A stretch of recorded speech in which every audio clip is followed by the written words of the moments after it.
From Keene in the Shire, the Liberty Media capital of the world, this is Darrell W. Perry, host of FPP Radio News for Saturday, December 27th, 2014.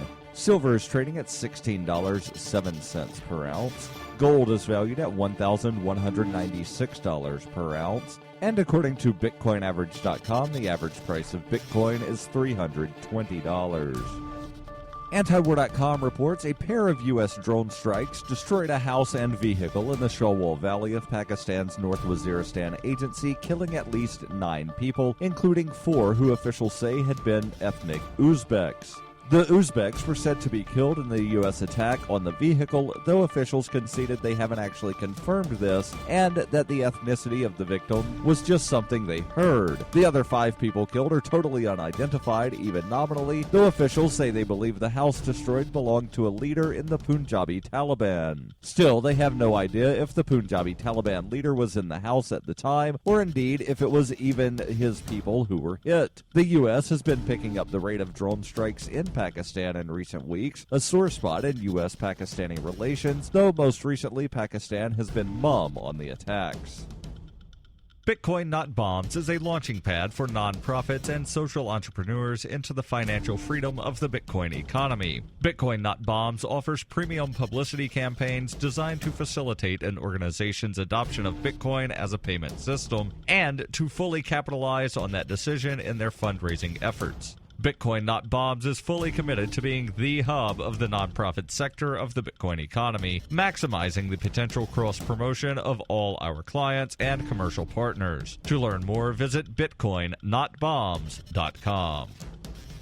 The Associated Press reports the Vatican has arrested the FEMEN activist who, on Christmas Day, bared her chest and snatched the statue of baby Jesus in the life-size nativity scene in the center of St. Peter's Square, according to a spokesman on Friday, emphasizing that the protest insulted the faithful gathered to celebrate Christmas. Ukrainian activist Yana Zidanova was being held for questioning with possible charges including carrying out obscene acts in public, insults, and theft. The topless woman grabbed the baby Jesus statue about an hour after the Pope offered his Christmas blessing on Thursday. A Vatican guard immediately covered her with his cape and detained her, while Zidanova was clutching the figure, shouting, "God is woman." Vatican spokesman Reverend Federico Lombardi noted that the incident was being taken seriously both because of the location and the solemnity of the event on which it intruded, saying it aimed to intentionally offend the religious feelings of numerous people. He noted that 3 members of the FEMEN activist group had previously targeted the Vatican with another protest last month, bearing their chest, as is the FEMEN hallmark, in St. Peter's Square to protest the Pope's visit to the European Parliament.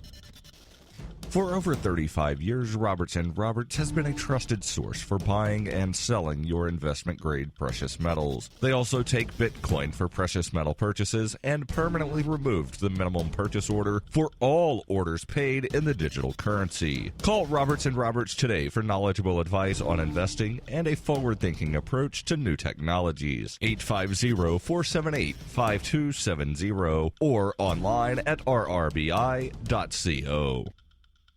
Antiwar.com reports recent reports out of the Islamic State territory are declaring the region a failed state with shortages of medicine and rising food prices. The major city of Mosul has run out of chlorine, making its drinking water dangerous. The Islamic State capital of Raqqa isn't much better, with electricity available only a few hours a day, and the Islamic State struggling to provide food aid to many people in need. Though being spun as a failure of leadership by the Islamic State, such sites are pretty common in war zones, and all of the Islamic State territory is undergoing regular bombardment by the U.S. and its allies, while U.S. sanctions aim to prevent commerce from the oil-rich Syrian territory of the Islamic State. The Islamic State is attempting to manage this abroad with propaganda videos, claiming the situation inside the territory is much better than it actually is. This, far from being a sign of a failed state, is pretty standard for government in the region, especially when times are tough. Perhaps the bigger concern for the U.S. and other nations at war with the Islamic State is how little territory they've managed to wrest from them in the past few months of attacks. The Islamic State has lost some villages and seized others, but it seems more durable than anyone expected. This has been FPP Radio News, online at fppradio.com.